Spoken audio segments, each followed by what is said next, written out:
The notification came at 9:47 p.m. Not a call, just a text. Dad, about Christmas. Derek's mom isn't doing well. We're spending it at their place in Beaverton. Just immediate family. You understand.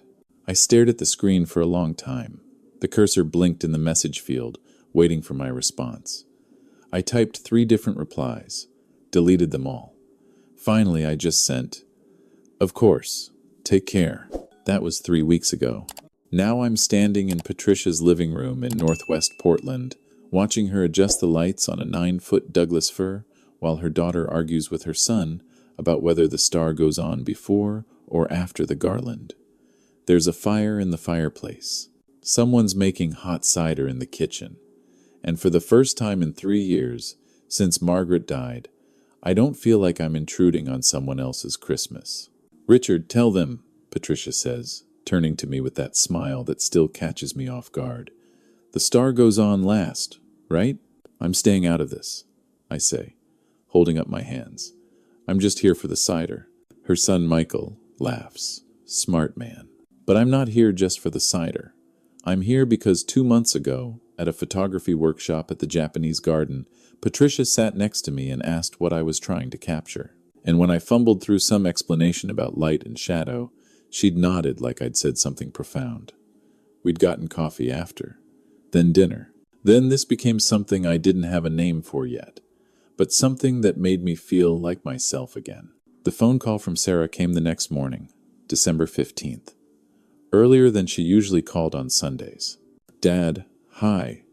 Quick question. I was at my kitchen table with coffee and the Oregonian.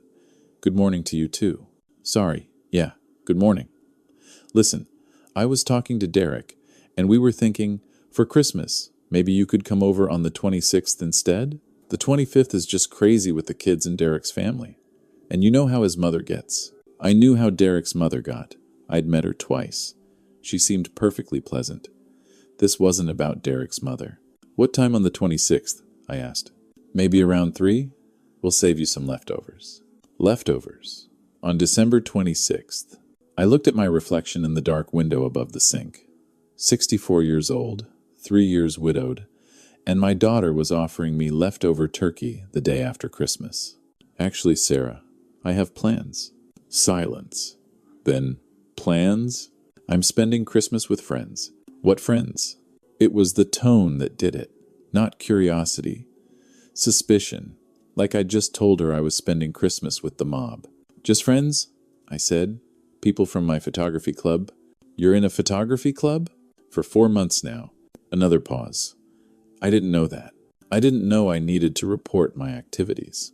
That's not what I meant, Dad. It's just, you never mentioned it. Because you never asked, I thought. But what I said was, it's been good for me. Gets me out of the house. That's great, Dad. Really? But Christmas with strangers? Come on. They're not strangers. Dad. That tone again. The one that made me feel like I was the child and she was the parent. Derek and I talked, and we really think it would be better if you came on the 26th. Christmas Day is family time. I watched a crow land on the fence in my backyard. Margaret used to love crows. Said they were smarter than most people gave them credit for. You're right, I said. Christmas Day is family time. That's why I'm spending it with people who actually want me there. Dad, I need to go, Sarah. I'll talk to you later. I hung up. My hand was shaking. Not from anger, from something else. Something that felt like standing up after sitting too long. When your legs aren't quite sure they still work. She called back twice. I didn't answer. She texted, Dad, don't be like this. I didn't respond. Patricia picked me up at 10 a.m. on Christmas morning. She was wearing a red sweater and had a Santa hat tilted on her head. When I opened the door, she handed me a matching hat. Not negotiable, she said. I don't do hats. Today you do. Her house was full by noon. Michael and his wife and their 2 kids. Patricia's daughter Jennifer and her girlfriend. 2 couples from the photography club. A neighbor who was 87 and told inappropriate jokes. It was loud and chaotic and wonderful. Patricia's grandson showed me his new telescope. Jennifer asked about my camera and actually listened when I explained the new lens I'd bought. We ate ham and scalloped potatoes and green beans with almonds. Someone had made 3 kinds of pie. At 2 p.m., Michael suggested a group photo. Everyone squeeze in. Richard, you too. Right next to Mom. Patricia pulled me into frame. Her arm around my waist felt natural, easy, like we'd been doing this for years. Michael took about 15 photos. Got it. I'll send them to everyone. Send them to me first, Patricia said. I want to post one. Mom's Instagram famous now, Jennifer teased. Hardly. But I like sharing the good days. At 6 p.m., Patricia and I were doing dishes while everyone else had migrated to the living room for a movie. She was washing. I was drying. My phone was on the counter. It started buzzing. Once, twice, 3 times, 4. I glanced at it. All from Sarah. Patricia noticed. You can get that. It's fine. Is it your daughter? I told her about Sarah. About the Christmas invitation that wasn't really an invitation. About the last 3 years of increasingly obvious hints that I was becoming an obligation rather than a priority. Yeah, she probably wants to say Merry Christmas. Probably. But when I finally checked, the messages weren't Merry Christmas. Dad, call me. Dad, we need to talk. Why is your phone off? Who is that woman? The last one came with a screenshot. Patricia's Instagram. The photo from this afternoon. All of us around the table, Patricia's arm around me, both of us smiling. The caption, grateful for family, friends, and second chances. Merry Christmas from our home to yours. I showed Patricia. She looked at it, then at me. Is that a problem? I don't know yet. The phone rang. Sarah. I stepped out onto the back porch to answer. Dad, who is she? Merry Christmas, Sarah. Don't. Who is the woman in the photo? Her name is Patricia. She's a friend. A friend? You're wearing matching Santa hats. She has a sense of humor. How long have you known her? Why does that matter? Because you're my father. And I don't know anything about your life, apparently. I watch the neighbors' Christmas lights blink on and off. Red, green, white. Repeat. You know what you ask about, Sarah. You haven't asked about my life in 2 years. That's not fair, isn't it? When's the last time you asked me how I'm doing? Not, are you okay, Dad? Because that's just checking a box. When did you last ask me what I've been doing?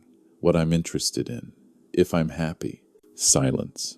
I'll tell you, I continued. Margaret's funeral, 3 years ago. You asked me then, and then you went back to Seattle, and I became someone you texted on holidays and visited when it was convenient. Dad, we're busy. The kids, Derek's job, my job. I know. Everyone's busy. I'm not angry about that, Sarah. I'm really not. But don't act shocked that I've built a life you don't know about when you stopped being curious about my life years ago. Are you dating her? Does it matter? Of course it matters. Mom's only been gone 3 years. And there it was, the real issue. Not that I hadn't told her about Patricia. That Patricia existed at all. Your mother, I said carefully, died 3 years and 8 months ago. And before she died, she made me promise I wouldn't spend the rest of my life alone. She made me promise I'd find a reason to smile again. I can't believe you're using Mom to justify this. I'm not justifying anything. I don't need to justify being happy. Who is she? Where did you meet her? What does she do? Does she have kids? Is she after your money? I almost laughed at that last one. She's a retired teacher. We met at a photography workshop. She has 2 kids, both adults. And she has her own money, Sarah. More than I do, probably. She owned a house in Northwest Portland for 30 years.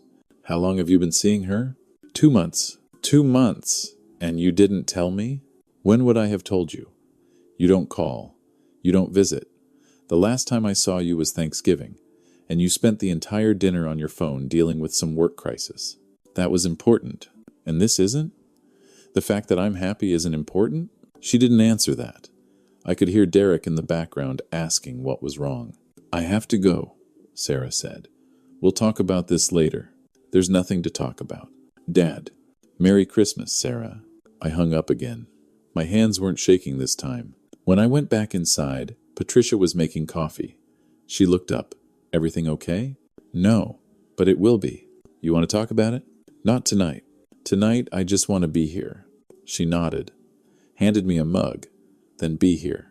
The next morning, my phone had 17 text messages, 14 from Sarah, 3 from my son David in Chicago. David's were simple. Sarah called me. She's freaking out. Good for you, Dad. Sarah's were less simple. They ranged from, I'm worried about you, to, how could you do this, to Mom's memory, to, Derek thinks you're being manipulated, to, the kids are asking why you weren't here for Christmas. That last one got me. Because the kids hadn't asked. Sarah had, and she was using them as weapons. I called David first. Hey, Dad. Merry Christmas. A day late. Merry Christmas. You talked to your sister? Oh, yeah. Hour-long call. She's convinced this Patricia woman is a gold digger preying on vulnerable widowers. I'm not vulnerable, and Patricia owns her house outright. I told her that. She didn't want to hear it. Dad, level with me. Are you happy? I am. Then screw what Sarah thinks. You've been alone too long. Mom wouldn't want that. That's what I told Sarah. She's not ready to hear it. Give her time. Or don't.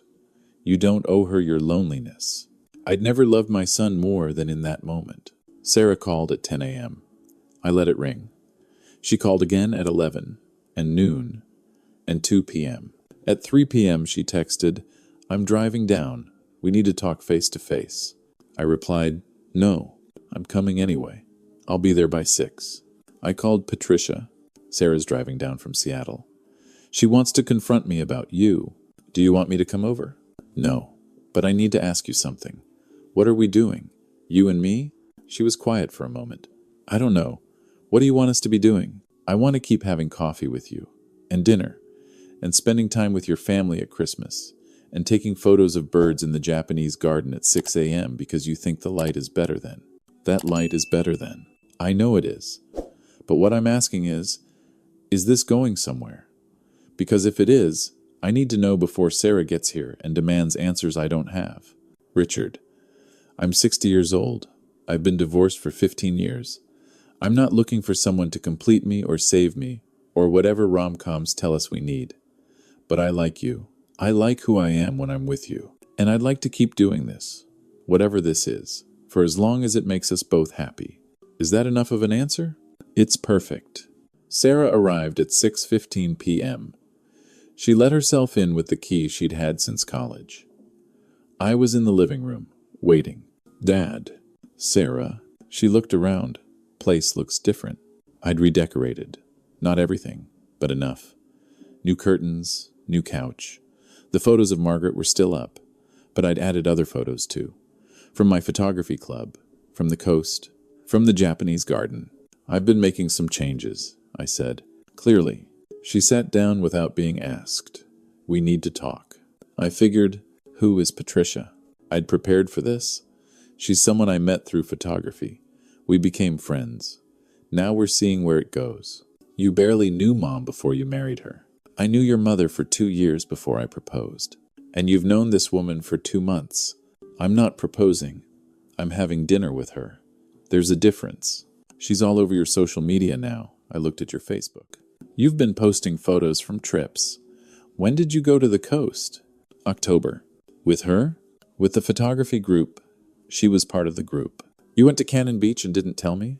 Sarah, I haven't told you about most of my life for 2 years because you haven't asked. That's not me hiding things. That's you not being curious. She flinched. That's not fair. It's completely fair. When's the last time you asked me a question about my day that wasn't just checking to see if I was still alive? I've been busy. I know, everyone's busy. But busy isn't the same as absent. She stood up, started pacing. Derek thinks she's taking advantage of you. Derek's never met her. He doesn't need to. He knows the type. Older women who target widowers with money. I don't have money, Sarah. I have a pension and some savings, and this house. That's it. Patricia has more than I do. Then what does she want? Maybe she wants the same thing I do. Companionship. Someone to have coffee with. Someone who doesn't think I'm too old to start new things. You're not too old. But 2 months, Dad, it's fast. Your mother and I got engaged after 6 months. That was different. Why? Because you approve of Mom and not Patricia? Because I knew Mom. And whose fault is it that you don't know Patricia? I'd introduce you if you showed any interest beyond interrogating me. She stopped pacing, looked at me, really looked at me. You're different. How? You seem, I don't know, lighter, like you're not carrying something heavy anymore. Maybe I'm not. But Mom, your mother is gone, Sarah.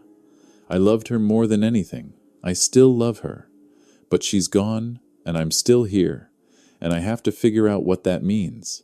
And what it means is that I'm not going to spend the next 20 years sitting in this house alone, waiting for my kids to remember I exist.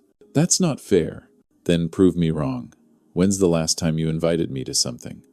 Not told me I could come on the 26th for leftovers. Actually invited me. Wanted me there. She opened her mouth. Closed it. I invited you to Emma's birthday. That was 18 months ago. And I came, and you spent the whole party avoiding me because Derek's parents were there and you didn't want me to embarrass you. That's not. I tried to talk to Emma about her school play. You interrupted me to introduce me to Derek's boss. I tried to help in the kitchen. You told me to go sit down. You wanted me there as decoration, Sarah. Not as a person. She sat back down, put her head in her hands. Why didn't you say something? Because I didn't want to make you feel guilty. You have a busy life, a family, a career. I didn't want to be the needy parent demanding attention. But now you're the parent with a secret girlfriend and a whole life I don't know about. Not secret, just private. There's a difference. She looked up. Are you going to marry her? I have no idea. We haven't talked about it. We're taking it day by day. Do you love her? I don't know yet. Maybe. I know I'm happy when I'm with her. I know I laugh more. I know I look forward to things again. Isn't that enough? What about Mom's things? Her clothes, her jewelry, the china. What about them? Are you going to give them away? To her? I haven't decided what to do with your mother's things. But when I do, I'll let you know. And no, I'm not giving them to Patricia. If you want them, they're yours. I've always said that. I don't want them. I want Mom. And there it was. The real grief underneath the anger. I know, honey. I want her too. We sat in silence for a while. Outside, someone's dog was barking. A car drove by with bass booming. I'm sorry, Sarah finally said. About Christmas. You should have been there. Why didn't you want me there? I don't know. It's easier with Derek's family. They're loud and chaotic, and I don't have to be perfect. With you, I feel like I have to be the good daughter, the one who has everything together, and I don't. I'm exhausted all the time. Work is crazy. The kids are crazy. Derek is stressed about his job. And having you there would mean one more person I have to take care of. I don't need you to take care of me. I know. But I feel like I should. You're alone. I'm not alone. Not anymore. And even when I was, that wasn't your job to fix. She nodded, wiped her eyes. Can I meet her? Patricia? Do you want to? I think I should. If she's important to you. She is. Okay. Then I want to meet her. But not today. I need to process this first. Fair enough. She stood. I should get back. I told Derek I'd be home by 9. Drive safe. At the door, she turned. Dad, I am happy you're happy. I just need time to adjust. Take all the time you need.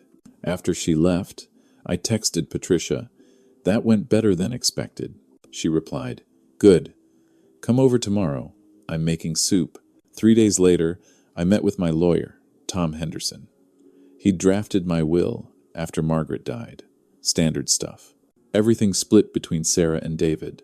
The house, the accounts, the small life insurance policy. I want to make some changes, I told him.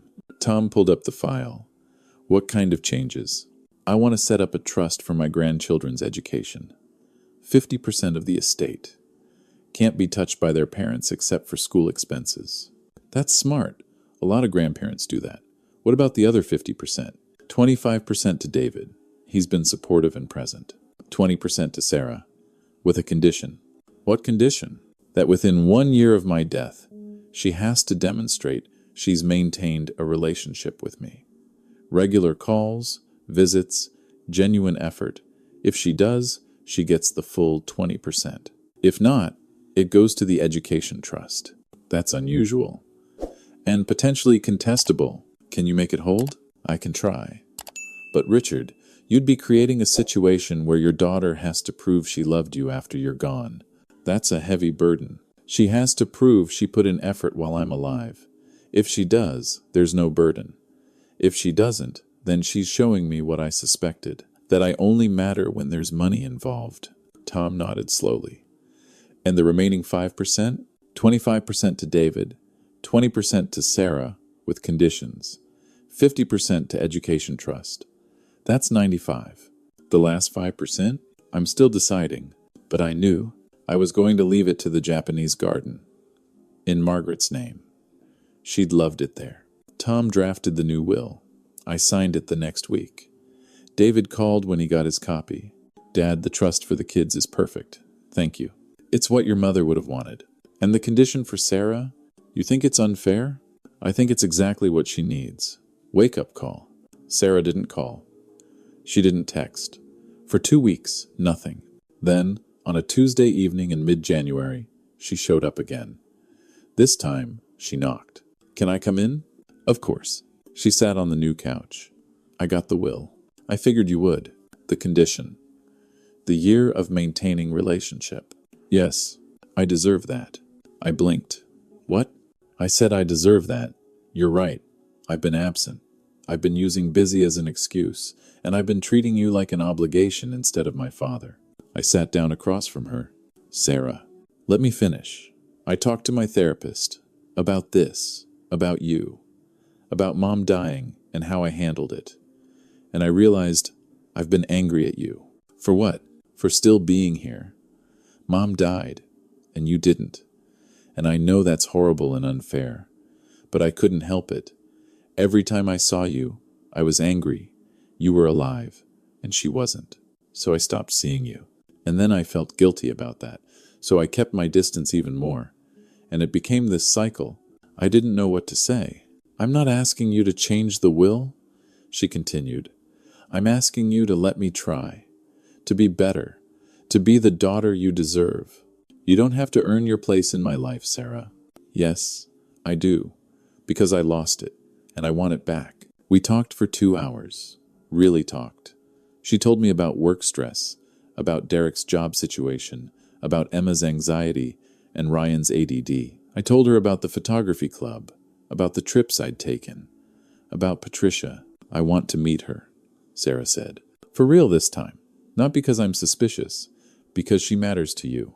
She'd like that. We had dinner a week later, the 4 of us, Patricia, Sarah, Derek, and me. At Patricia's house, Derek was stiff at first, defensive. But Patricia had this way of asking questions that made people feel heard. By the end of the night, Derek was showing her photos of the kids and talking about his woodworking hobby. After they left, Patricia and I cleaned up. She's trying, Patricia said. She is. Are you going to change the will back? Not yet. She needs to prove this is real, not just panic about inheritance. You're a tough dad. I'm a dad who's tired of being taken for granted. She kissed my cheek. Good. Spring came. Sarah called once a week, sometimes twice. She invited me to Emma's spring concert. I went. Derek's parents were there. Sarah introduced me to them properly this time. This is my dad, Richard. He's a photographer. In April, Patricia and I took a trip to the San Juan Islands. When I posted photos, Sarah commented, "Beautiful. You two look happy." In May, I revised the will. Removed the condition for Sarah. Split the estate evenly between both kids, with the education trust intact. Tom looked it over. You're sure? I'm sure. She's earned it. In June, Sarah and Derek brought the kids to Portland for a weekend. We did the zoo, the science museum, the waterfront. Patricia joined us for dinner. Emma asked Patricia about teaching. Ryan showed her his rock collection. It felt like family. On Sunday morning, before they left, Sarah pulled me aside. Thank you, Dad. For what? For not giving up on me. For setting boundaries. For showing me what I was losing. You're my daughter. I wasn't giving up on you. I was giving up on being disappointed. I won't disappoint you again. Everyone disappoints everyone sometimes. That's not the point. The point is showing up anyway. She hugged me. I love you, Dad. I love you too. After they left, Patricia and I sat on her back porch with coffee. The morning was cool, the sky clear. You did good, she said. We're not fixed. It's going to take time. But you're trying, both of you. Yeah. And us? Are we still taking it day by day? I looked at her. Really looked at her. The silver in her hair, the laugh lines around her eyes, the way she held her coffee cup with both hands. I think, I said carefully, I'm ready to stop taking it day by day. What are you ready for? Tomorrow, next week, next month, all of it. She smiled. That's good, because I already told my kids you're coming to Jennifer's wedding in August. You did? I did, as my date. Is that okay? That's more than okay. Good, because I'm happy, Richard. Really happy. And I want to keep being happy with you for as long as we get. Me too. We sat there as the sun climbed higher, drinking coffee and not saying much. Sometimes happiness doesn't need words. Sometimes it's just sitting on a porch with someone who sees you, really sees you, and chooses to be there anyway. My phone buzzed. A text from Sarah. Can we do brunch next Sunday? Patricia too? Kids want to see you both? I showed Patricia. She grinned. See? You're stuck with us now. I can think of worse fates. And I meant it. Because somewhere in the mess of being excluded from Christmas and setting boundaries and risking new love, I'd found something better than being included out of obligation. I'd found people who chose me, who wanted me there, who saw me as someone worth knowing, not just someone to be tolerated. Margaret would have liked Patricia. She would have liked the photography club and the trips and the Japanese garden at dawn. She would have told me to stop being so careful with my heart, to live. So that's what I'm doing, living. At 64, with silver hair and reading glasses and a new camera lens. Living with someone who makes me laugh. Living with a daughter who's learning to show up. Living with grandkids who want to show me their rock collections and hear about my photos. Living like it's not too late. Because it isn't. It never is.